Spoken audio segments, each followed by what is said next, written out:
Yes, you read the title correct. Today, I'm up over $120,000.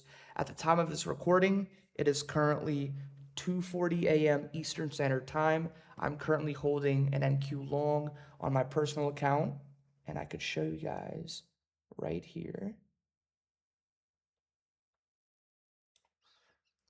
This is the latest update in P&L I have posted in my community. We ended up taking a long via NASDAQ, and we were able to more so capitalize and look to ride higher price through Asia. And today, I'll be going over how we were able to have that successful trade and be able to more so look to trail and be able to capitalize not just on a small move, but a pretty ginormous move.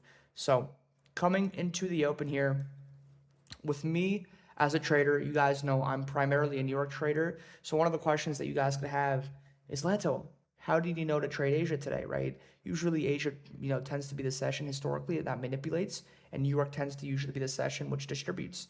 Well, if you look at a pattern this month, if you look at where sessions have been predominant this month, what I've been able to recognize after having the first week or two this month be a little bit, up and down, is that this month specifically, January, we've been able to see New York opens and Asia, essentially overnight price, trade at premium volatility.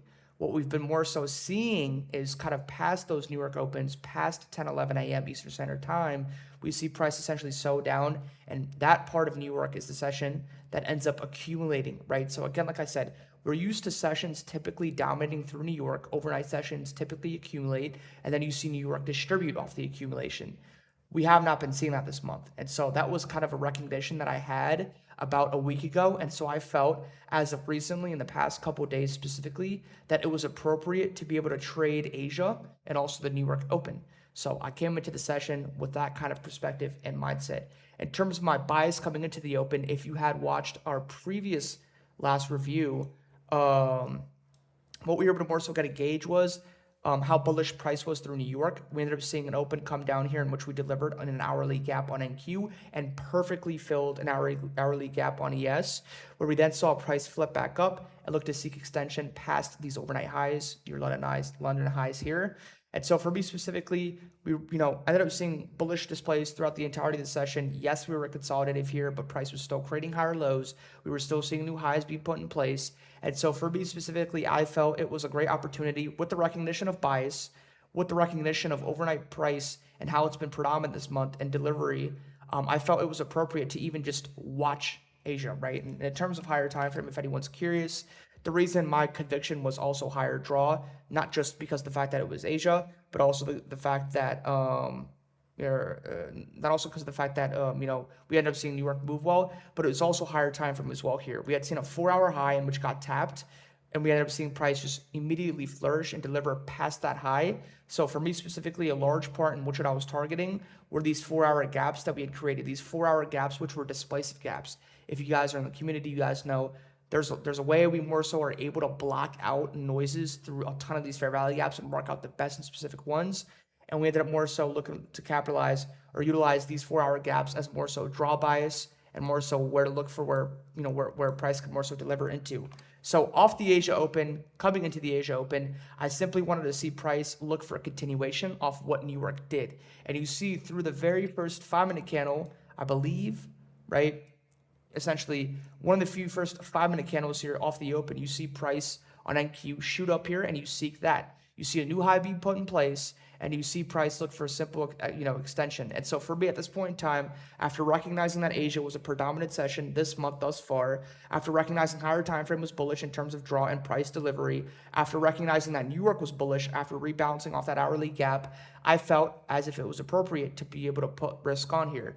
Price was, clear off the 5-minute open. Then we see price, formulate a 5-minute fair value gap. What I simply wanted to see price do from there was come down, rebalance off this 5-minute gap, and show clear displacement off this gap, trading higher. That is my confirmation. We eventually get confirmation on this trade, right, at around 6:45 p.m. Eastern Standard Time.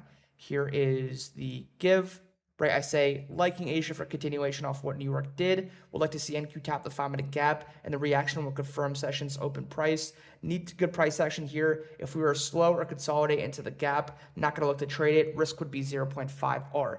As you guys know in the room, I'm about 1R risk on TPT accounts and my personal equity account with these overnight moves. But with everything else, with prop firms that are capped, I look to go half risk, as that's just more so what my favorite ability with those accounts are. That's what we ended up doing with Lucid accounts that were trading Lucid challenge accounts for the stream.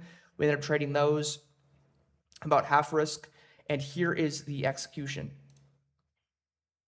As we can go into this here, you can now see the execution visually, right, in terms of the session in which we had. Here is the trade. I'm trying to switch. Okay, here we go. So here is your 1 minute time frame execution. And you can see at the point of entry, we ended up taking this trade here at around 7:45. Excuse me, this is my time, by the way. So this would be 6:45. I live in Puerto Rico now. 6:45 p.m. Eastern Standard Time. My time, it's around 7:45. And you see the notification of me taking entry at 7:46 p.m. So I take this trade here. Let me see when I took exactly right here. Yeah, so 7:45 closure. I took the closure. So as the candle was closing, I took, which is why it was 7:46. We then see price come back down here, or we then see price slightly retrace.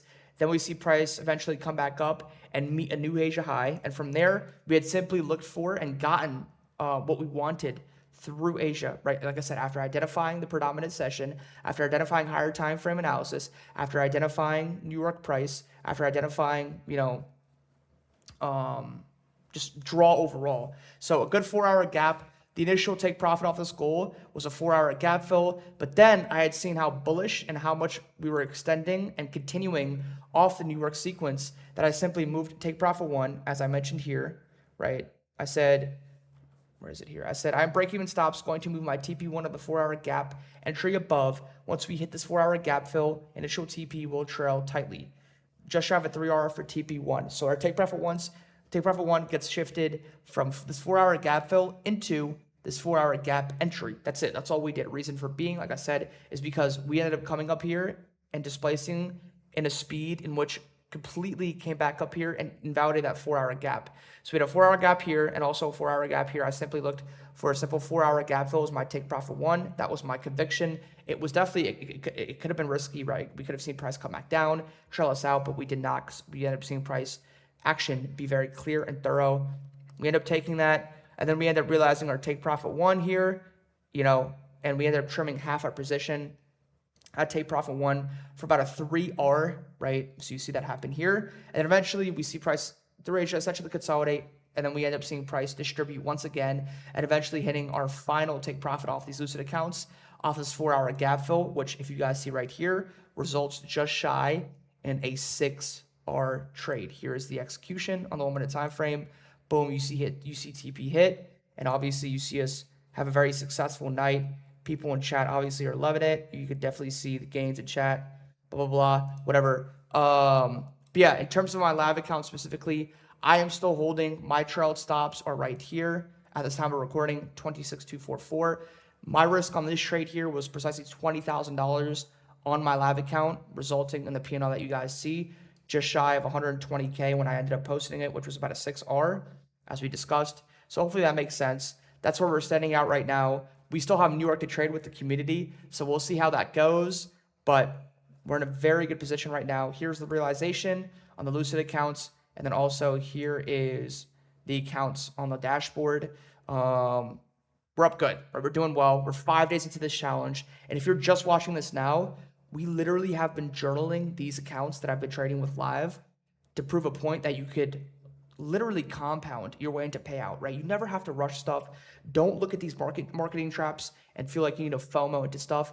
You could simply compound and really just get yourself into that goal. And I've just been trading these accounts live with my community every single day, which was good. And hopefully these reviews have been helping you guys and benefiting you guys. So with that being said, let's see how AM cooks up. Peace out, y'all.